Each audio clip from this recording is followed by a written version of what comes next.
again, friends. If you've ever stood in awe at the edge of a canyon or dreamed of exploring America's national parks, you're in for a treat today. We're heading to one of the most jaw-dropping spots in Canyonlands National Park, Mesa Arch. With its glowing orange light and craggy rock textures, it's a watercolor lover's dream. Just a couple of years ago, my two sisters and I adventured out to Moab to visit Arches and Canyonlands, and wow, these parks completely stole our hearts. Canyonlands might not be as famous as Yellowstone or Yosemite, but let me tell you, watching the sunrise through Mesa Arch was just as breathtaking as any of the country's most famous landscapes. Now, really quick, if you're a fellow nature and painting enthusiast, I've got something extra exciting to share. My brand new book, Paint the National Parks, A Watercolor Journey, is coming out in July 2025. It's packed with step-by-step tutorials for painting 20 iconic park scenes, plus 10 fun mini lessons featuring birds and plants and wildlife you might spot along the way. So if you want to paint more national parks with me, there's a link in the description. You can pre-order your copy today. All right, if you'd like to follow along with today's Mesa Arch tutorial, I have linked a reference photo in the description just for you, and you'll also find a full list of the supplies I'm using. But here's a quick rundown. Colors today are Daniel Smith Phthalo Blue Green Shade, Ultramarine Blue, Quinacridone Rose, Burnt Sienna, Holbein Yellow Ochre, and Winsor & Newton Transparent Orange. My paper is a 9 by 12 inch block of Fabriano Artistico 140 pound cotton cold press, and my brushes are silver black velvet round brushes in size 12 and 6. All right, let's dive in and bring this glowing canyon scene to life. To begin, I always start with a sketch. You can either trace it or freehand sketch like you see me doing here. I actually used a ruler to mark the horizon line so I'd get that straight edge right in the middle. And then I studied the negative space between the sky and the natural bridge and looked at distances between the different large shapes. Once I had the larger shapes in, then I sketched in all of the smaller little areas like the distant canyon and rock formations. I also made sure to include any significant light and shadow shapes, as it's important to preserve the white of your paper when working with watercolor. So always plan ahead for where you're going to have your lightest areas of the painting.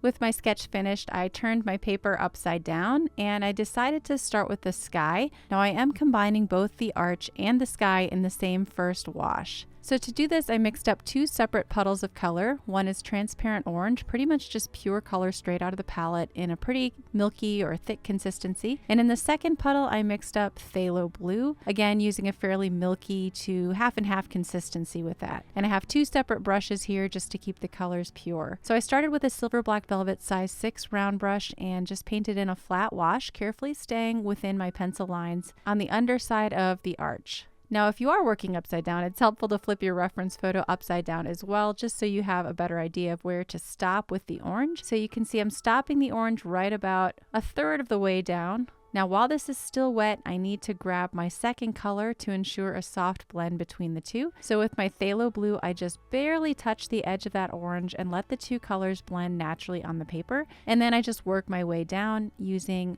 broad horizontal brush strokes. You can see that my paper is slightly tilted. This allows gravity to help us out, and the paint will just gently flow towards the bottom, or in this case, the top. I've just got it upside down. Now, if you have any extra pooling or puddling at that edge, go ahead and use a thirsty brush to soak that up to prevent any unwanted blooms. Now, while that's drying, you can always work elsewhere in the painting. Here I have a very light value of phthalo blue, and I'm using that to paint in the background.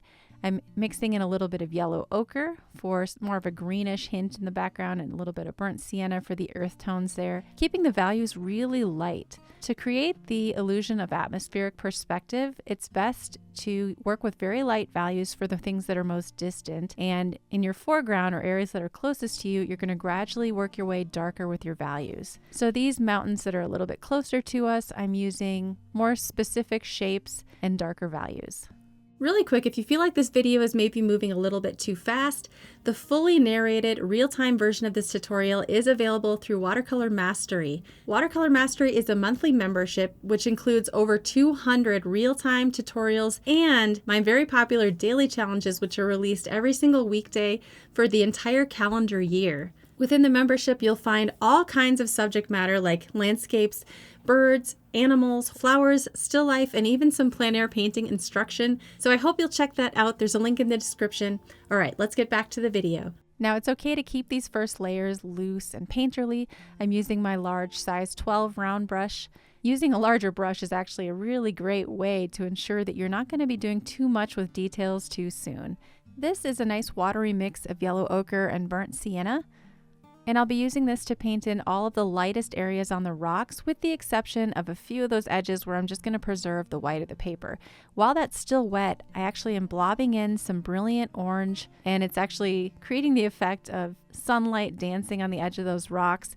This is a little bit more intense burnt sienna here. And then while that's still wet, I want to continue that wash and just cover all of the foreground rocks here. This is just a first layer. Of course, we're going to go much darker later, but it's helpful to just get some color down. And then if you ended up with too much color in one spot, you can always lift a little of that back out.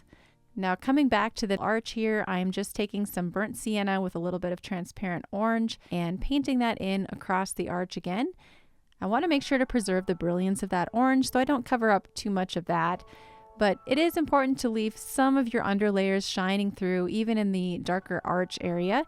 But I want to make sure the color is a little bit warmer, more natural looking. So to paint these dark details, you can create a mix using your phthalo blue and transparent orange, or burnt sienna and ultramarine. That's one of my favorite combos that isn't black but can look black if you use a creamy enough consistency. And that's what I'm using to paint in all of these cracks and details with a little bit of dry brush texture. Now with something that's very horizontal, like many of the shapes in this image are just very horizontal, it's important to engage the vertical in your picture plane. So I'm including a few of those little vertical cracks to help create more movement and just to engage more of the picture plane. Now here I'm introducing some quinacridone rose for the first time. I see a lot of violet in my reference image, so that's helping create the correct color. Coming back to our foreground, I'm using mostly phthalo blue here. I need a very large puddle of this to cover all of the shadow areas in the foreground. And while that's still wet, I want to be able to drop in some other colors. So here is a almost black, that's ultramarine mixed with burnt sienna, and I'm using that to darken up everything. I've added some quinacridone rose, some transparent orange, and I'm just dropping in color wet into wet in that dark shadow area. This is such a beautiful way to create shadow tones, especially if you can get it dark enough on that first pass. And for the freshest look, you don't want to have to go back in and mess with it. So here I'm trying to paint it in as fast as I can while it's still wet, and then dropping in colors over the top. So again, on the right side, I start with phthalo blue, working as quickly as I can with a large enough brush to cover the area quickly, and then dropping in a creamy consistency of quinacridone rose, transparent orange, and just alternating between warm and cool colors depending on what I see in the reference image. I've even added in some ultramarine. And the more pure you can keep your colors, the more beautifully they'll blend naturally on the paper for you. So that's just a really fun way to create shadow tones, especially on rocks, which are very forgiving. You don't have to have exactness when you're working with rocks. Now, once that's dry, you can go back in and add dark details using your black mix, or you can just use lamp black, whatever you have. I like to mix my own blacks, as I mentioned earlier. And now it's time to work in more detail in the center of the painting. So now I'm darkening up the really light areas on the rocks using some burnt sienna, and then adding a vignette effect with my burnt sienna ultramarine mix.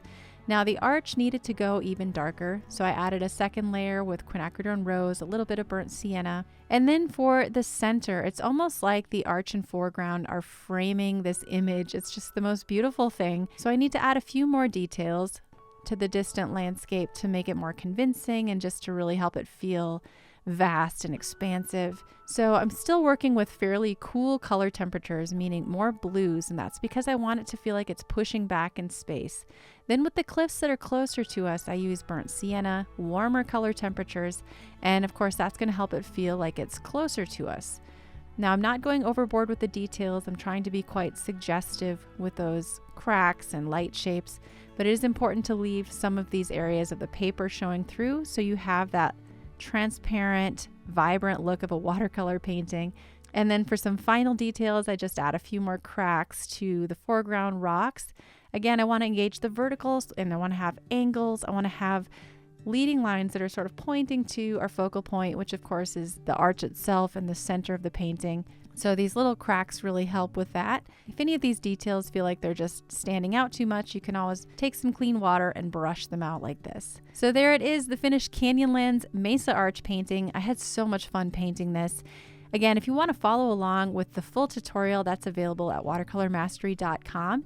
Thanks so much for watching today. I hope you enjoyed this one. I can't wait to see you in another video.